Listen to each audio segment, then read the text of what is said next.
being black is, oh my God, there's so much to it. Being black means being beautiful, being diverse, being a different shade, being proud, being bold, being creative.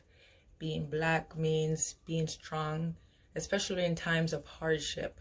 Being black gives me flavor, it gives me hope, it gives me purpose. Being black to me just means having that sense of community, knowing that where I'm from or even wherever I go, another black person is going to see me, we're going to see each other, and there's just kind of an unspoken bond. Being black means power, it means beauty, it means love, it means strength. They say black girl magic, black boy magic, that's real. There's cultures within being black, right? We're not a monolith. Like, we are everything. Being black is everything.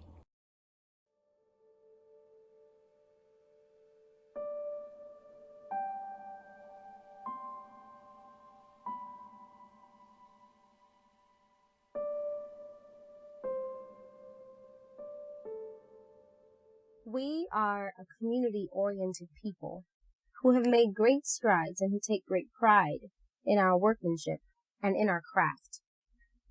Black culture is a very integral part of world culture and American culture. Black people who came to this land, either by choice or by force, have contributed immeasurably to American wealth through labor and by creative intervention. Our culture has infected music culture, cuisine, fashion, trends, arts, even language. There's a very extensive list of creative interventions that are attributable to the Black community, although very seldomly do we receive the due credit and recognition. It is unfortunate that we live in a world where, instead of being appreciated, our culture and our workmanship is appropriated, and our people are dehumanized. Despite the fact that the Black community is continually hated for loving itself, we've made tradition out of celebrating our beauty, our strength, our diversity.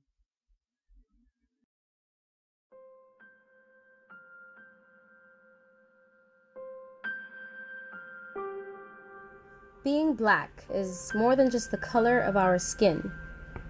Black is a diverse culture, rich in history, tradition, color, and creativity. Africa is often referred to as the motherland, as it is the very birthplace of the human race, the place where we all began.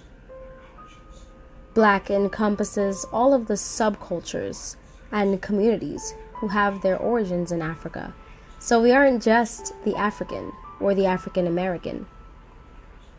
We encompass all of the pieces of African ancestry, history, and tradition in all of the diaspora of people across the globe.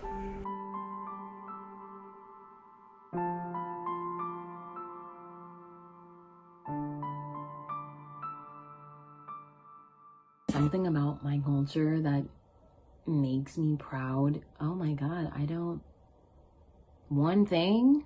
Our resilience, we fought adversity our entire lives. The moment we're born, our skin is a threat to some, but somehow we always find a way to overcome and fight and find joy and love in all of it. Our uniqueness, it's trendy, it's edgy, it's fun, it's carefree. Everyone wants a piece of it. I don't know what it is, it's just, we're lit. Even through all the adversity, we still managed to come together, rise above, and stand up.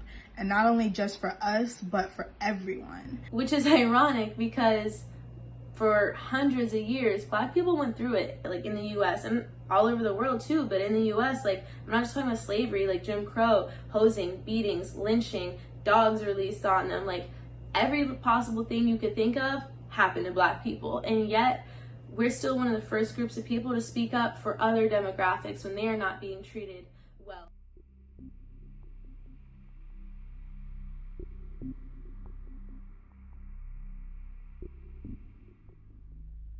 When I experience racism and prejudice, it's more so in the form of microaggressions or just really bad jokes from non-Black people that they think are funny, and they think these jokes won't offend me because in their minds, they've already decided that I'm not who they're talking about. You know, you're pretty for a Black girl. I remember a girl on my cheerleading team asking me if I stole my car because my parents had bought me an Audi. I'm told that I am an Oreo, or that I articulate myself really well, or, you know, going to law school is like really hard for you. If I had $1 for every experience that I was in that I felt I was being targeted because of my race, there would be no need for me to be in law school because I'd be rich. I did karate for like 15 years, and I went on a trip in one of the last years to Tennessee with 3 white guys. Ugh. And lo and behold, they turned out to be racist. And I didn't know this because I was blissfully unaware that white men loathed me because I was Black. And to make a long story short, we drove up to Tennessee together, and I took a bus home alone after confronting them about their racism, and I was the one that had to apologize for the scene that I caused. And after 15 years of karate, I stopped going. In high school, I wrote a paper for my English course. And I don't remember what the paper was about, but I do remember what my teacher said to me when I received my paper back after she graded it. She gave me an F. And she gave me an F because she said that it was clear that I plagiarized because the paper was written too eloquently and it didn't match how I spoke in regular conversation. Before coming to law school, I was a multi-store manager for many years, and even though I earned my position and I was always a top performer, I had to constantly prove that I was worthy of being in the room. I've been asked before, hey, do you have a white manager? Who is your boss? And I had to explain to them that I am the boss. You know, and I shouldn't have to do that, you know. Even being the top performing manager in my district, I still had to explain to people why I was there and that I belonged in that space. It was really hard. And it changed the way I saw myself. It changed the way I saw white people. And it changed the way I started to see the world.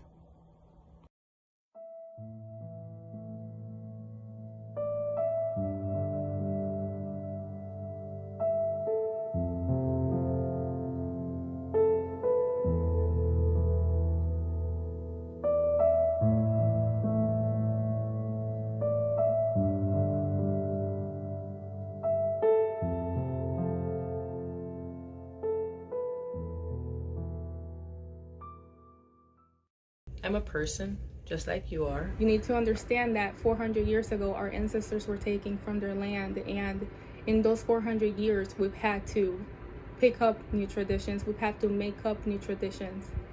We've had to evolve, and every single one of us is different. We are all individuals first, and we're Black second. No 2 Black experiences are the same.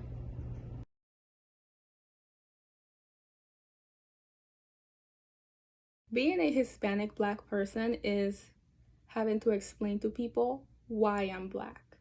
It's having people erase part of who I am when they say, you're not Black, you're Colombian.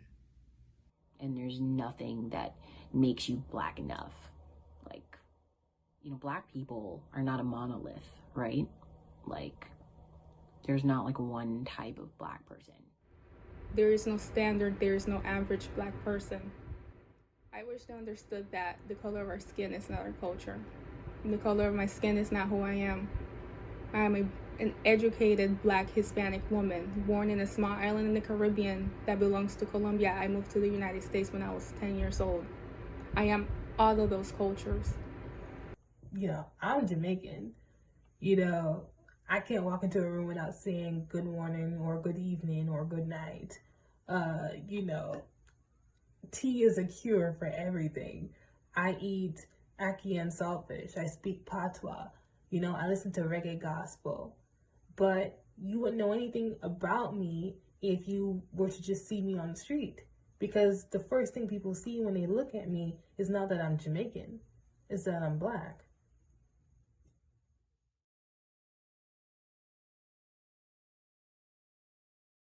Never make a Black person feel like they have to defend their Blackness. When a person is busting their tail their whole lives to become Black and excellent, all of a sudden society rewards them by saying, oh, well, you're not really Black anymore, you lost your Black card. They'll say, well, you're technically Black, but you talk white or you're whitewashed.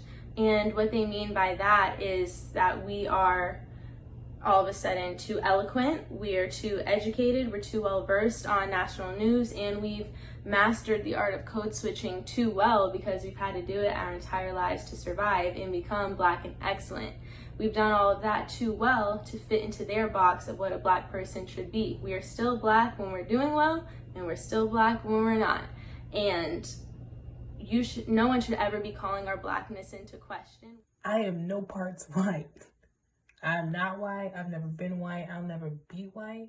So stop trying to measure me against white standards. For example, if I speak properly, that does not mean I'm acting white or I'm more acceptable. Whereas if I bust out the patois or the Ebonics, that means I'm ghetto, Or if I wear my hair like this, it's being unprofessional, being in the workplace, or wear my natural hair out, or wearing my hair straight is more acceptable or seen as more professional. Doing a homie to a white standard. There's a white standard for everything. So, you can look up the most basic thing you can think of. Short hairstyles for women. And you can go to the images and see what's there. Now, search the exact same thing, but at the end of it, type in for Black people. Now look at the images. Now you understand white standard.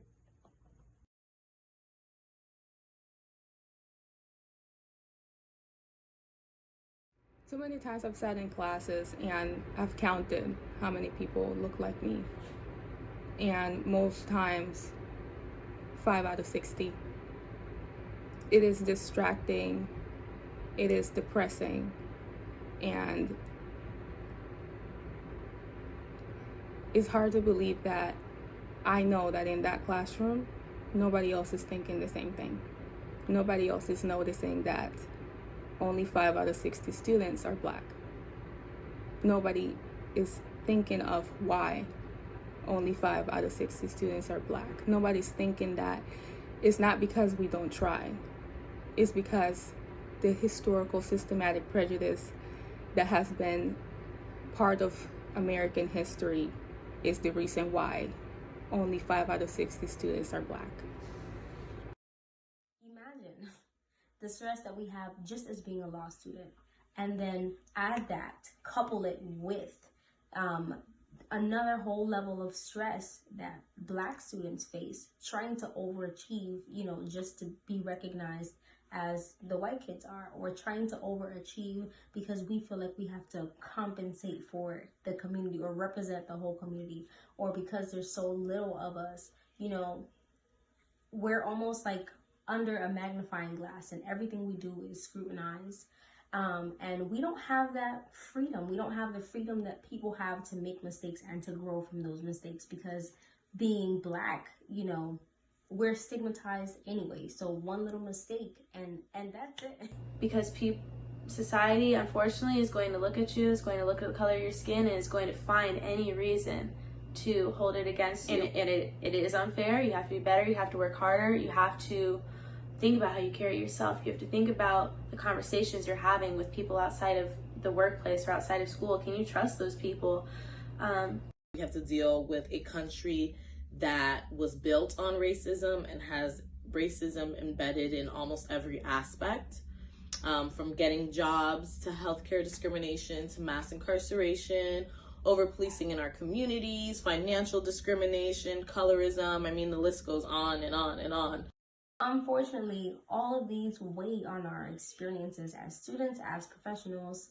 And just to give you an example, coming into law school, it's almost a common Black experience to come in feeling like you don't really belong here, right? Because there's only a handful of us in a sea, of people who don't look like us. And the first question that arises is like, did I get accepted because of affirmative action? Is it because the school had to meet a quota for diversity that I'm here? It weighs on your ability to be confident in yourself, knowing that, no, I'm here because I scored well, because I deserve to be here, because I'm just as equally qualified as my white counterpart. We're just at a significant disadvantage, and I would like for them to grasp that point.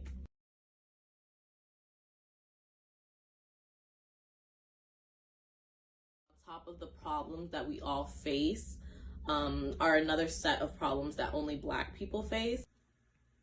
Being Black means to be constantly subjected to and to be a subject of strife and hatred in America. Being Black is constantly worrying about my nephews or the Black men in my family, whether or not they'll get home, whether they'll be the next Trayvon Martin or the next George Floyd or the next Ahmaud Arbery. Being aware of things that my friends might not be aware of. Planning a road trip and having to consider whether or not I'm driving through a Confederate area.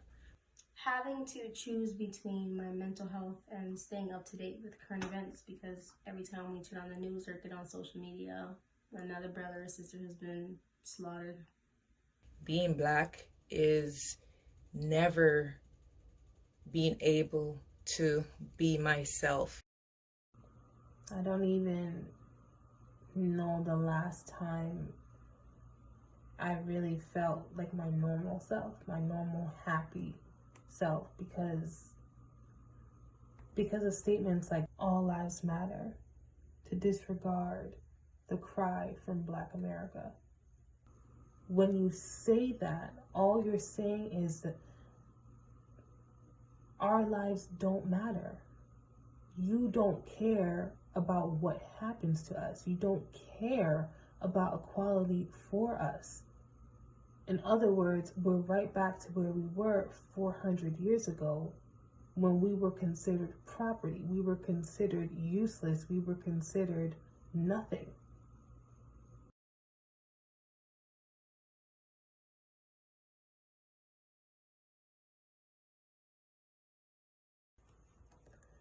Privilege is just another word for benefit. So white privilege is just white benefit. White privilege, however, is rooted in racism. White privilege does come from racism. It only exists because racism existed. We are talking about slavery, where we had Black people enslaved as property, and they belonged to white people. To still be where we are here today and still not be past the systemic issues that our country was founded on, that is why white privilege exists.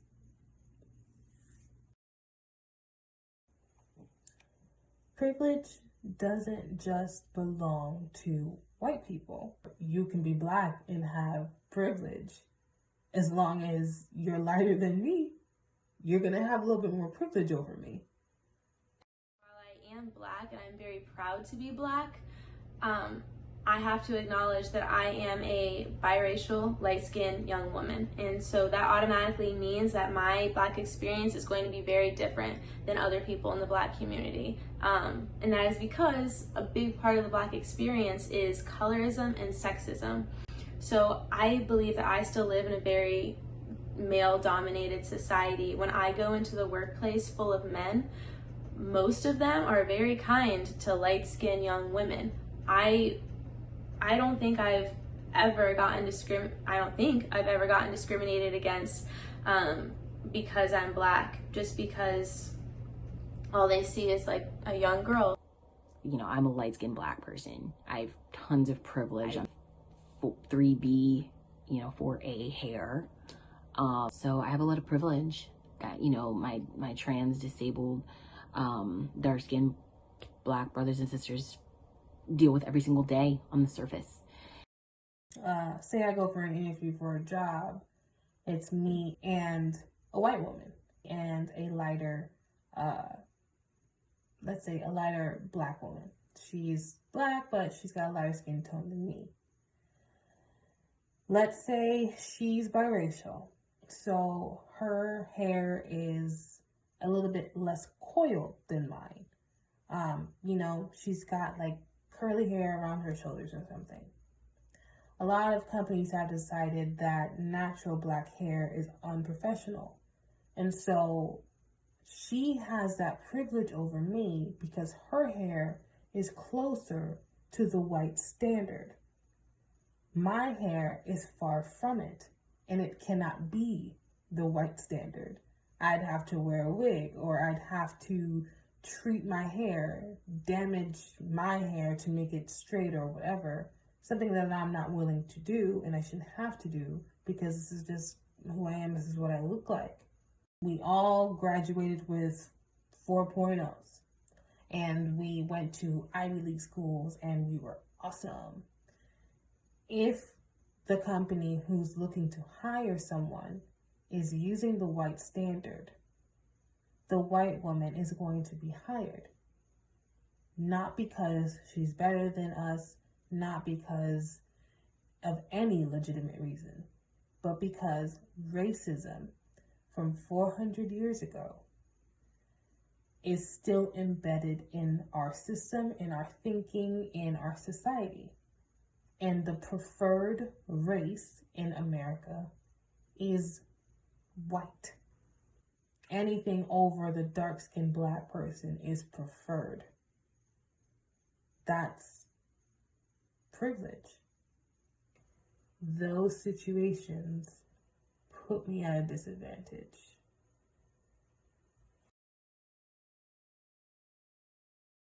The Black community is absolutely not looking for heroes. We're not throwing a pity party and looking for somebody to come save us. I think the only thing this community is concerned with is realized, actual change. And that begins when we're able to recognize that the problem is bigger than just Black or white versus Black, right? This is an issue of humanity. And this isn't the first time in world history where one race declared itself superior and legalized, mistreatment of a class of people. It's not okay, and it's never been okay. And so we are living this. This is something that we are continually living. And so we just need people to stand with us and use whatever privilege or whatever voice they have to make sure that real change is actualized. We care about dismantling systematic or systemic oppression of people, not just for Black people, but for people across the globe. It's a matter of the heart. What's the point of being United States where we just have a bunch of different places connected by land if our people aren't connected? We should live in a world where white people aren't scared of us because of what they think our skin can do, and we're not scared of them because of what we know their skin does. Until you can look at me and recognize that I'm Black and see me as an equal, then we're always going to have this issue.